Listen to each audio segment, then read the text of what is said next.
Welcome back to the sunny side. We're going to be talking about hearing. And when we talk about hearing, we're talking about our ears.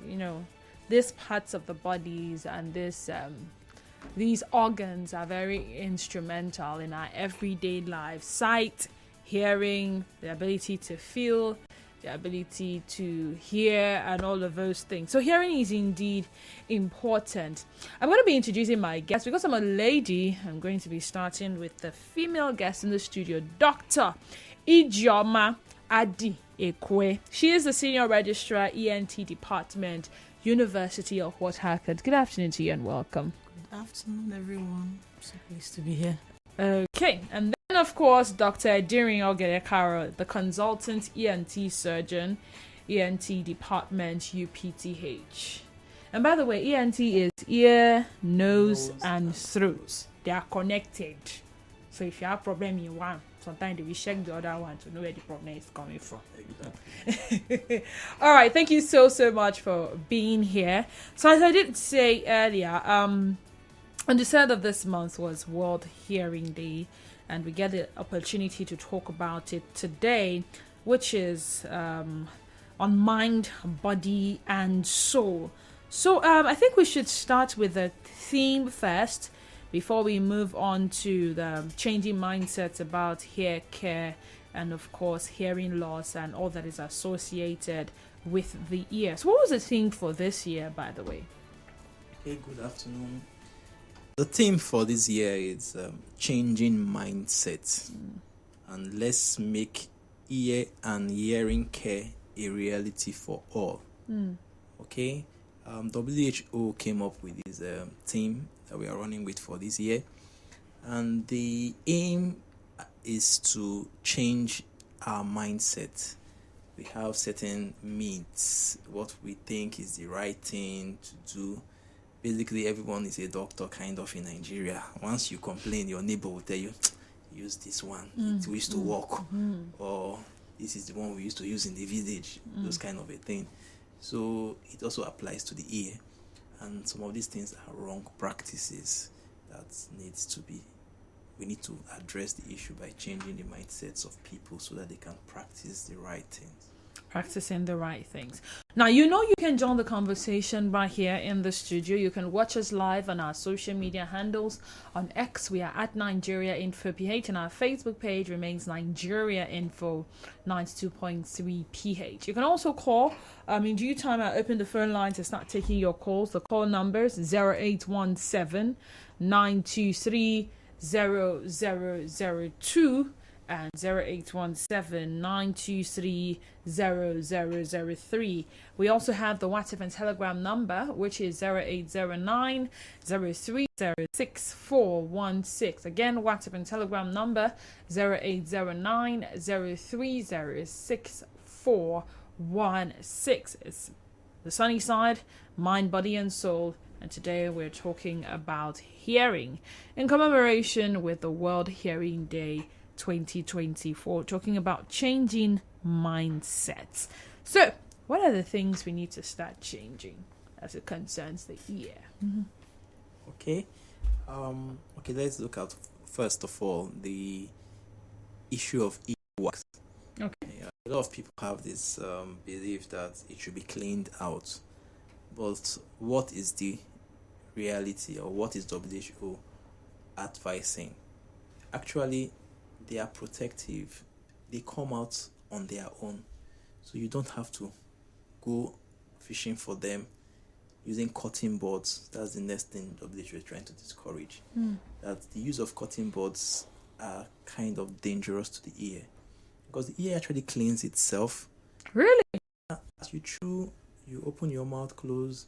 It's the design of the ear by God is for it to clean itself. The wax comes out and falls off on its own. So you don't really need to go cleaning, because we get to see patients that use cotton buds, and at the end of the day, they injure the ear. They put things into the ear that causes infection, and at the end of the day, it's a blind process. You're not really seeing it. Or like maybe you come to the hospital and something is there, we look in and we are guided. We see that, okay, it's on this side, let's go approach it from this other side. So being a blind process, you don't know what you're doing. So we see patients that end up using the cotton buds to push the wax into the ears. And if you look closely at your cutting boards, those ones that are designed, as in that's properly designed or done by reputable companies, they write do not use in the external auditory canal. External auditory canal means do not use in the ear hole where you actually put it inside. So why did There's they a notice manufacture it in the first place? And can be used for other things. You could clean other parts of the body, but not necessarily clean the ear. But when some people call them earbuds, they don't call them cutting boards, they call them earbuds. Q-tips. That's right. That's the Yeah, it's called Q-tips. Q-tips. Q-tips. Yes. Wait. Please spell that one for me. Q, then TIPS. Can actually be used to clean out your navel. Oh, wow. Yes. So it's not designed for the ear. Some people use it for their navel anyway. Yes. But it's not designed for the ear. It's designed to clean out other parts of the body. Like your eyes. Don't introduce a dirty hand into your eyes. You can use the cutting board to do that. Some use it for their navel. At least it's safer there than in the ear. So that's it. You cannot use it for your nose. Your nostrils. Yes. Wow. I didn't know that till today, by the way. So we are changing the myth. And yeah, I think well, as you have said this, you may also need to explain to us, because when you say the ear, a lot of us focus on this one that everybody can see, where we have our earrings on for the ladies. Men don't wear earrings, but some men do, by the way.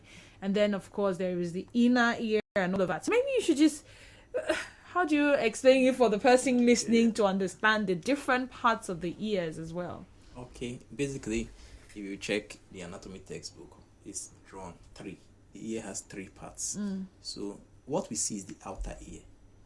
It takes us from what this where you describe, it's called the pinna. It's what we see, the outer structure. It's like a funnel shaped structure. So it goes into the hole where you put the... Everyone wants to put the Q-tips or the cutting board. So that's the canal. So that's why you see, read on those... the companies don't want to get any litigation. So they write it, avoid using in the external auditory canal. So that's actually what it is. External auditory canal is where you want to put in the cutting boards to clean out the wax. So that's also part of the outer ear until you get to what we call the eardrum. Okay. All those make the outer ear. And from the eardrum inwards, there's a compartment called the middle ear. Okay, it transmits sounds also. Then there's another compartment called the inner ear. So that one actually is for the electrical function of the ear too, for sound and balance. Sound and balance. Yes. So when someone it's just like when they say with your eyes, when you see something, a lot of work has been done for you to be able to have seen that thing, and it happens in... Yeah. So how does it function when it comes to the ears? Okay, the sounds are collected. I'm talking now. It comes to the ear. It flows to the eardrum. So the eardrum is amplified.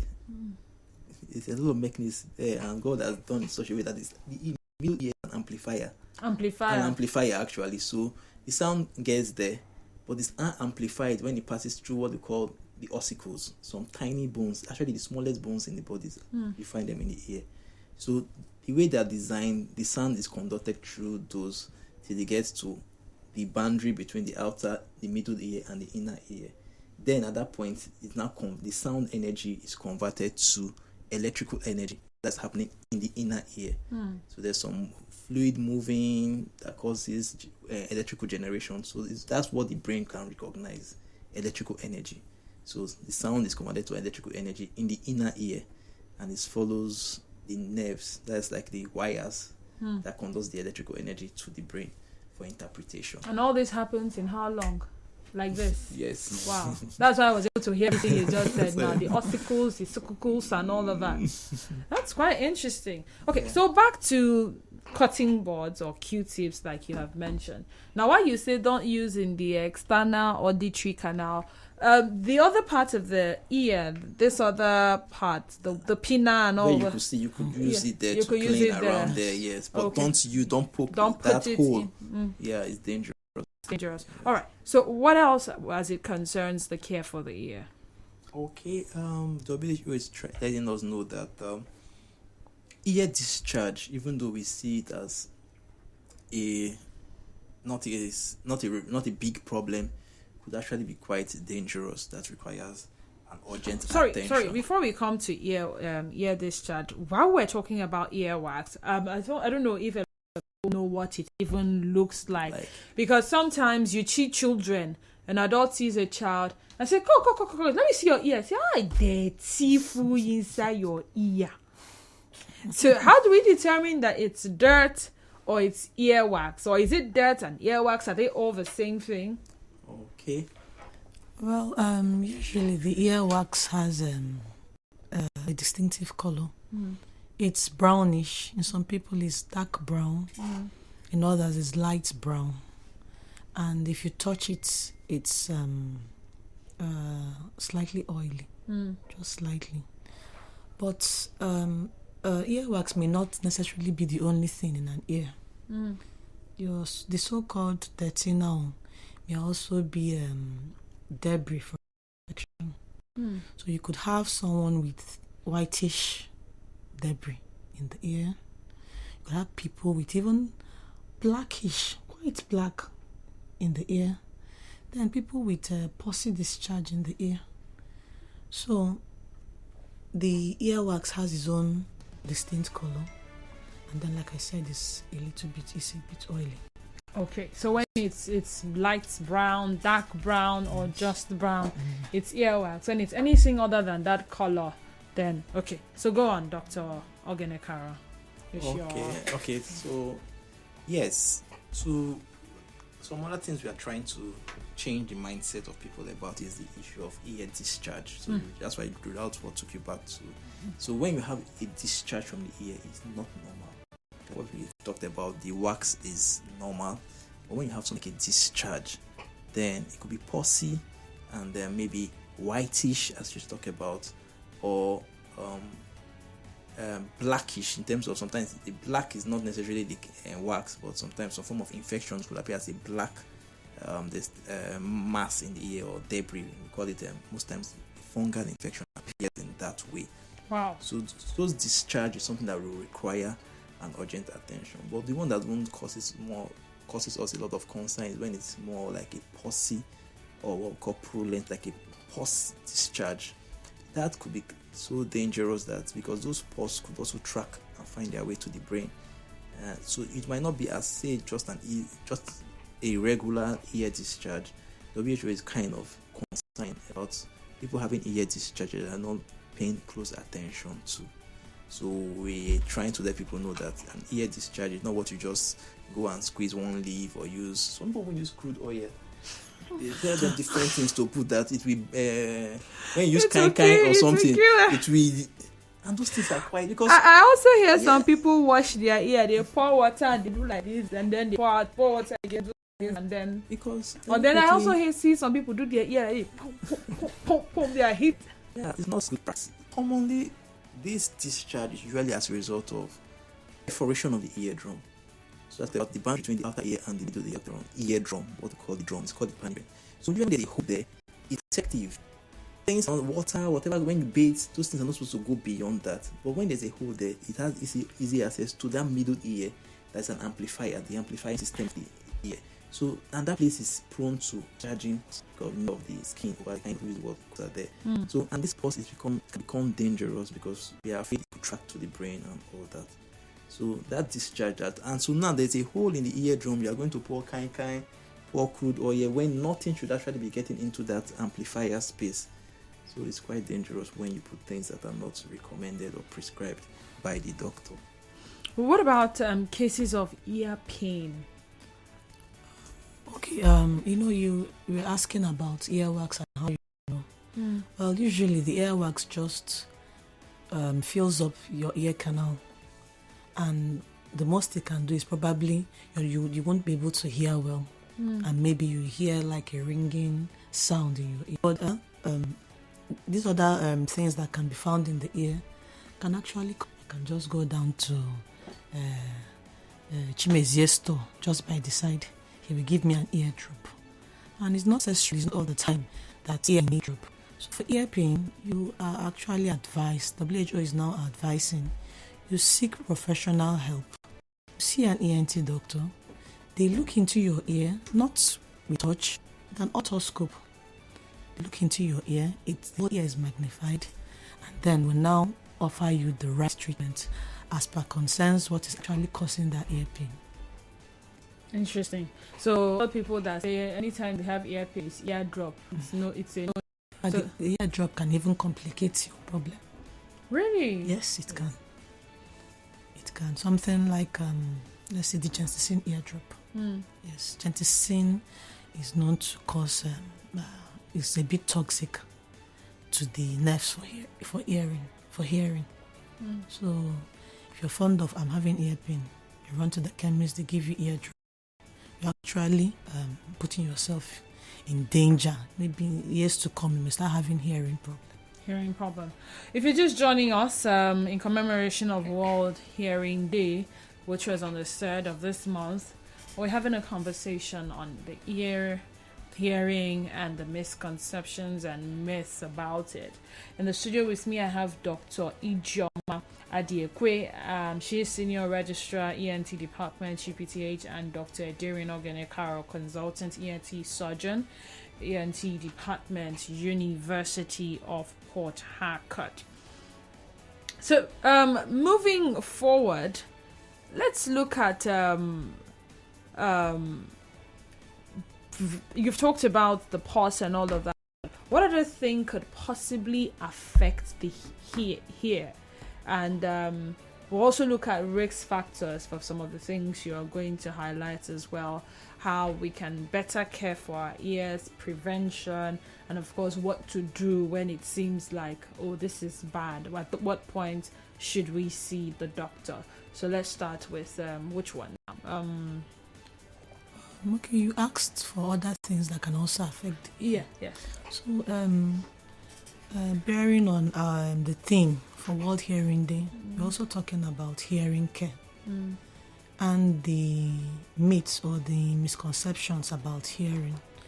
Now, a lot of people believe that hearing loss is just for the elderly. It's quite wrong. Even a newborn can have hearing loss. So, if we all know that at any point in time, me, my dad, my sister, or my baby can have hearing loss, all know that our myths can change to this is a reality that anybody can have hearing loss. And then with hearing loss, people that have a noise in their ears, which just a nuisance, there's no big deal. I can cope, I can manage with it. It's actually a reason, for a very good reason to go and see an ENT professional, because noise in the ear can also be a pointer or a warning sign that you're having hearing loss. Your ear is not hearing the way it should hear. And then when it now comes to the treatment or the care for hearing loss, most times when we offer people hearing aids, 90% of the time what you hear is expensive. Now that is the myth. I know that the current situation in the country is not helping anybody. Exactly. But when if you know that, or you feel that you're hearing an event, you give money, you land, save money, you build house, you get a car. The same thing should be applied to see it as an investment, not as 200,000 is 400,000. This amount of money, but you're seeing it as an investment that, without good hearing, that's my quality of life rules. You're discussing with your spouse, or talking to your children, or you're moaning on the road and it's blowing. You're not able to pick up that sound. You're almost a quarter from death and road traffic and all that. So the myth is expensive, but the WHO is now telling us that see it as an investment. See it as buying a land, buying a house, or buying a car. Okay, so how can we prevent hearing problems generally? Okay. If you are aware of the causes of some of the possible causes of hearing loss, then you can take steps to prevent them. Okay. How true is it? Sometimes comedians make a joke about it. If I slap you, yeah, you know, go hear well again, go ring. And some people have actually said they have experienced such types of slap when they slap them. It's in the and after the slap. I mean, I've read a story of someone accusing someone of causing a person hearing loss because he slapped. A soldier slapped him, and from that day, it was so parents were skeptical about slapping their children. After that, I think it trended after that incident, because it's not me that will come and cause my child hearing loss, but nobody is saying just go around slapping people. But yeah, peradventure it happens. Is it a possibility that a slap can lead to hearing loss? Yes, it can. It's a trauma to the ear. So the slap, we often see patients that present to us with slap accidents from and let me not call it law enforcement officers or as the case may be. Actually, it causes damage. What we really represent is damage to the eardrum. So once the eardrum is perforated or broken or gets damaged, it affects the conduction and amplification of the sound to the ear. That's one. Two, the eardrum gets damaged, it's more risk for infection coming into the ear. The next thing, the ear starts bringing out pus. Once the ear starts bringing out pus, it's reducing and eating up the ear, because that pus sends toxins to the inner chamber, the part that converts the sound energy to electrical energy. So that place begins to does not function as it should. So it causes both conductive and sensory form of hearing loss. So that is a cause of hearing. So we advocate, please don't slap people. To everybody that uses the resetting slap. Yes, that's what. If I slap you, your brain will reset. they want to take advantage of other people that they feel they are more physical. Sometimes we won't find such as domestic violence, and it can come from both parties, and we discourage please no slaps. That's one cause, trauma to the ear. Another cause could be noise. Having these days of AirPods, ears sound, and it's next to sound, actually hearing the sound that the person is put directly into the ears. It causes a form of hearing loss called noise-induced hearing loss. So loud noise above a certain decibel, above 80 decibels, for a long period of time. When you are exposed to about 80 decibels over 30 minutes, the WHO recommends that you should not be exposed to that kind of sound over that kind of period. By the time it gets to 85, 90, you should not be exposed to those kind of sounds more than a certain period. So that's basically it in terms of if you're exposed to 80 decibels, you are allowed to be in that environment for 2 hours. When it gets to 85, 90, you should be in that environment for just 1 hour. By the time you're getting to 100 decibels, you should be in that environment for just 15 minutes, because they know that the longer you stay in that environment or being exposed to those kind of things, it could. So that's why they talk about use of ear muffs, ear protective device. So when you install those devices into your ears, it reduces the sound going directly into the ear. So sound could be, loud noise could be a cause of hearing loss. And these days of noise pollution from the environment. Yeah, I wanted to ask, if you go to a room of Koro now, there's one session where they used to grind things. Grind pepper, grind crayfish, grind every. And this one we on his own, this one we on it. Yeah, so people within that area, would you say the sound is up to 80 decibels? It's more than, and they are there from morning till night. And they are dragging more customers. Madam, come and grind. You are there, you are hitting your ears constantly for, that's the minimum of at least 8 hours. If you're assuming you go to 9 a.m. till 6 p.m., you're looking at about 9 hours of constant assault to the ear. So it's not at all acceptable. Not only if you live in an environment where there's no power supply and everybody is turning on their generator. So it's really, really bad. We also, another cause could be drugs, medications. We've seen patients that had over-the-counter medications, in terms of mostly injections that are really toxic to the ears. For example, quinines have been known to be quite chloroquine, quinine, gentamicin, streptomycin. These are some medications that are antibiotics and anti-malaria medications that could be administered to a patient and could result in hearing loss. Most times the patient will say, my ear is ringing since I started this medication. That's the warning sign to look for an alternative medication for that patient. So for patients that have this kind of issue, you advise them, in short, once your ear rings, as my colleague has said, is a warning sign. Look at what's causing that ringing to address the issue. So we frown against indiscriminate use of medications that are not prescribed. And if it's prescribed by a doctor, the doctor will know that there are some drugs that are ototoxic, that are toxic to the ears. And once you complain that, doctor, this medication is like my ear is ringing, he knows what to do. He discontinues that medication and looks for an alternative medication. Some anti-cancer drugs can have such effect, so you look for an alternative medication. So also for children, the newborn, as my colleague has talked about, they could be exposed at birth. What is the risk factor for children? So as I said, it can occur to adults and unborn and doesn't have any age no restrictions. So the mother being exposed to certain infections during pregnancy could be a risk factor.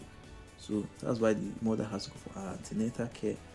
Whatever infection is there, she should be properly. The medications she takes during pregnancy should be looked closely. So we don't just bombard the pregnant woman with anyhow medications, because it could affect the unborn child. Also, you could have a situation whereby delivery. Look at the antenatal care. The care of the pregnant woman is very, very important, because if a child has any issue at the point of delivery, the ear, the brain, and this part of the brain that will hear those sounds might be affected. So any brain damage make that child not hear, could make that child not develop, and will have an assault to the ear also. So these are some of the things. And a child could have been delivered and has a serious ear infection or is ill, meningitis. These are some of the things that could cause hearing loss in children even after they've been given birth to. So these are some of the issues that we see in patients that could cause hearing loss. So when you know these causes, we avoid them. So if your baby or your newborn or the child is sick, that child will have proper treatment, not manage at home or treat at home, or your next door neighbor prescribing for you to treat your child or your baby. All right then. The phone lines have been buzzing. Dr. Ijeoma, I want to add something. Well, I think he has said it all. When it comes to babies, where we, as women, where we go for our antenatal care matters a lot. It's good to go to a trained health worker, even if you don't have the money for a teaching hospital or a private hospital. The health centers, they are trained health professionals there, because during delivery, once the baby doesn't cry, doesn't get air, it has a whole lot of sequelae. Part of it is that hearing problem. And then people that their babies also have jaundice, and you're managing at home, you're exposing to sunlight, you're giving sugar, water and all that. And at the end of the day, the jaundice damages the brain and damages the part of the brain for sight, for hearing. And you end up with a child that cannot hear. And it's a very long journey for that baby and for you too. Is hearing loss possibly genetic for some people? Yes, it is. It can be, yes. So when we're evaluating patients, part of what we also ask for patients that present with hearing loss, part of what we also ask for is if there's a family member that has a hearing problem, and if there's a positive history of such, and then we now know how to counsel and how to follow up the patient. So yes, genetics play a role. Is it possible to have a hearing problem with one ear and not have with the other ear? Yes, quite possible. Yes, that's why we have to two. Yes. So they manage one first. They Yes. find solution. Yes. 0817-923-0002 and 0809-0306416. Nigerian Info, good afternoon to you and welcome. Good afternoon, Didi. Afternoon, go ahead. That's okay. I'm calling from Movum. Hello? Ken, I said go ahead. Can you hear me now? Ken, we could hear you before now. Go ahead. Okay. I want to ask, what is the connection between the ear and the mouth that lead to most of people being deaf and dumb? Thank you very much. That's an interesting question. Yeah, that's a good question. There's a connection. It happens more, we call it prelingual hearing loss. So the patient has not developed sound, have not developed speech. So actually what in summary is that a patient that does not hear will not talk. So if a child never heard, common in children, that's why I said prelingual, common in children.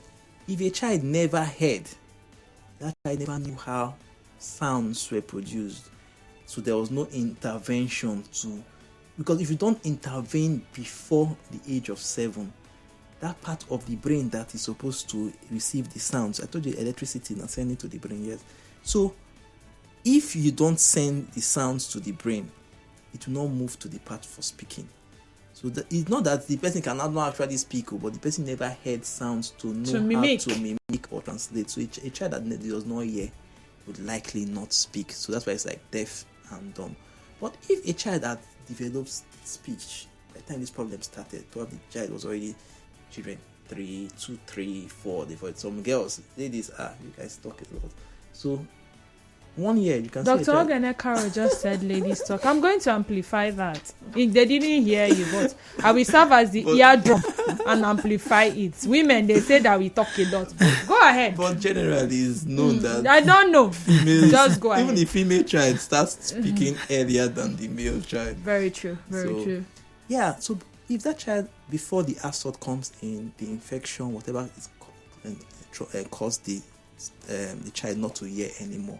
That's why the child has already started talking. Those words the child has developed, 1, 2, 3, or the adult has developed, will still be there, so the person can talk. So you won't find adults that have completely lost their hearing. It's not they cannot talk, but because they don't hear, they are not active. They just kind of hold to themselves. They don't communicate. They are like withdrawn because they are not really hearing you, so they cannot really communicate. So that's another mindset. Trobishu is always trying to change in the mindset. Trobishu also brought out that we should also try to talk about. For example, someone that cannot talk, that does not hear rather, when you are with the person, try and speak to the person's face, because a lot has to do with lip reading. So when they see you and see your gesture and look at your mouth, those that can't, they have the brain, that part of the brain that reads the lip becomes very amplified. So the movement of your lip gives them an idea of what you are saying. Okay? So they are trying to say that if you're talking to someone that does not count your words, don't rush your words, is what we are trying to advocate. And when you are with them, that's not the time you want to start doing shipri and phone. The way the mouth moves regularly in our local environment, that's what you should just maintain, and don't rush your words for them. Okay, so if they're in a place where they are doing shipri, they will adjust. Okay, so is it all hearing problems that an hearing aid can fix? Well, some hearing problems does not necessarily need hearing aid. If, for example, people that have allergy, they have allergic rhinitis, they're always sneezing, they are prone to having catarrh frequently and all that. So if they keep these problems, like we said, the ear, nose and throat are connected. So there's a tube that connects the nose, So people that have, let's say, allergic rhinitis, with inflammation of that tube, the ear can get blocked. Water can start pooling in the ear, and they are not able to hear. They don't necessarily need hearing aid. We give them medications and teach them some exercises that they can do to improve their hearing. All right. Blessing from, oh dear, John from Rumukushi. Turn off your radio set, please.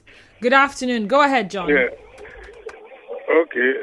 My two questions is that now, how do we maintain the air when we are saying we shouldn't clean it? If I take my bath and soap, usually rush inside and all that and water, how do we try to get it out? We just leave it like that. Secondly, I was made to understand, I read somewhere that, sometimes when we are sleeping, mosquitoes come to our ear and say, and begin to make noise. I understand that it is the wax, the dirtiness of the ear, that is always attractive and causing mosquitoes to come to our ear to make that noise. What the relationship is? Okay. Okay, I'm just hearing that one for the first time. I'm hearing it for the first time. So these are some of the myths that are out there that we really You are need not to even change aware of. the mindsets about. So please, it's not true that the wax. We all have wax, tiny wax that is there. So it just flows out by itself. It's when it becomes impacted that's when you require a doctor. But most times it cleans itself. It comes by itself and falls off. We disrupt the process when we start sticking things into the ear. Because actually the anatomy is that the way the ear is designed, the skin migrates outwards. It pulls itself outwards. So on its own, it's meant to come out by itself. So when you now start poking and cleaning, you now disrupt the natural flow of the skin of the ear. So that's what. So if your ear is itching, you just rub around the outside parts, and before you know, the sensation is over. Okay, 0817-923-0002 and 0817-923-0003. WhatsApp and Telegram number once again 0809 0306416. So mosquito is not coming for anything in your ear At all. Mrs. Ada from Rumomasi, welcome. Mrs. Ada, go ahead.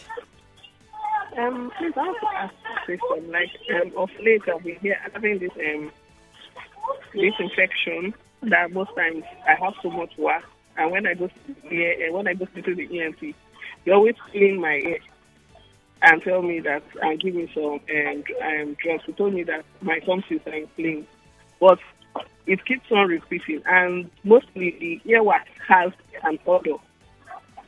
So anytime I go, he just washes my ear and does the same thing, but there's no improvement. So why will I keep on seeing a doctor when there's no improvement? Okay, thank you, Mrs. Ada. Okay, for her case, yes.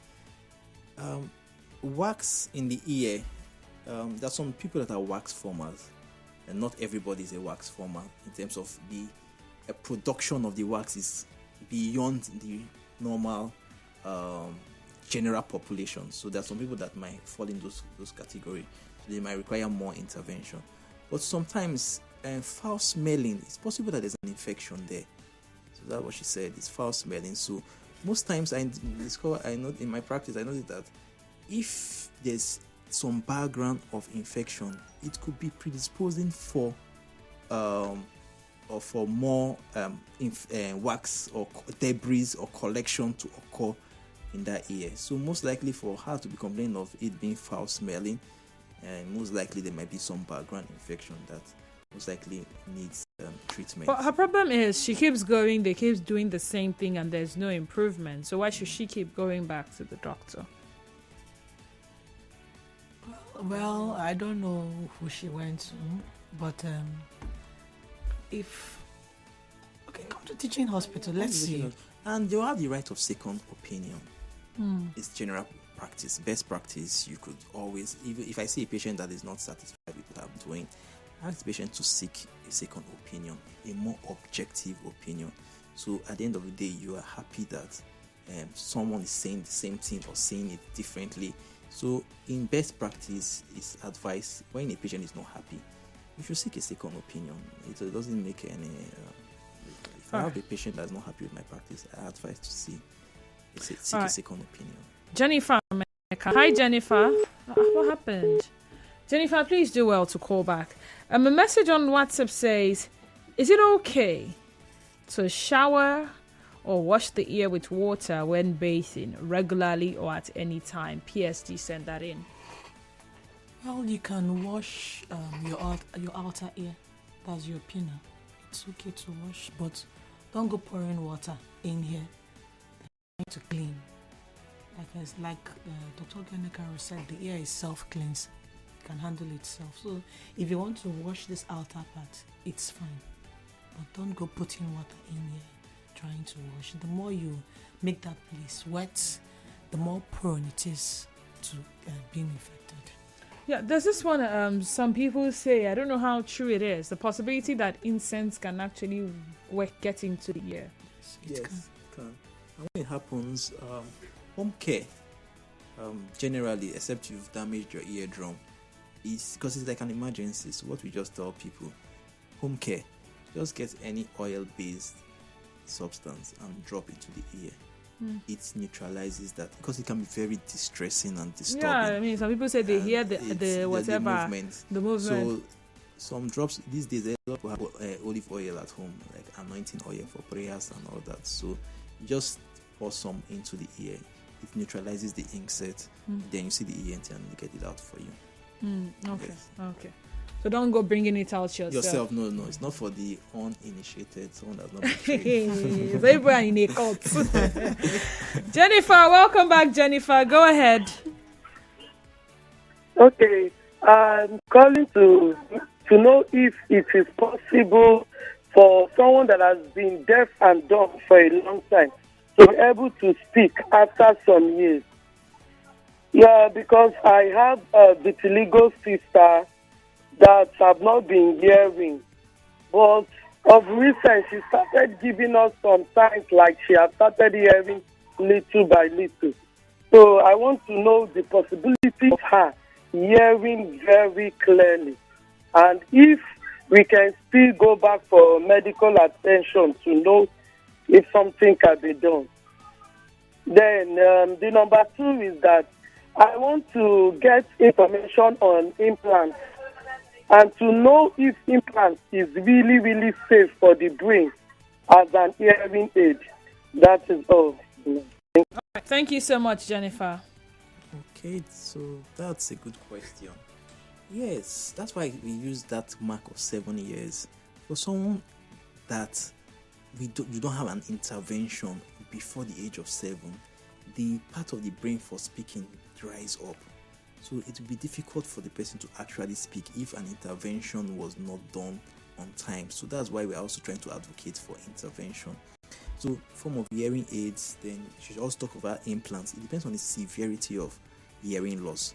So for this patient that she's talking about, it's probably that if the person is showing signs of talking or communicating, it's possible that the patient never really had complete or total hearing loss. The patient had some form of hearing that was reserved and could also try to communicate, but it's what you hear, that's what you really can give out. But if it's someone that the brain never really developed to know how sounds were produced, it'll be very difficult for that brain to, at old age or over 30 years, come back to start speaking. And so that's why we're advocating for early intervention. The second part of our question was about implants, how safe it is. Yes, the intervention is graded for mild, moderate, really severe hearing loss. What is recommended is hearing aids. When you have very severe hearing loss, then you might need to implant the ear. It's called a cochlear implant. So the cochlea, that inner part that converts the energy, converts the mechanical, that I talk about converting sound to electrical energy, probably has a problem.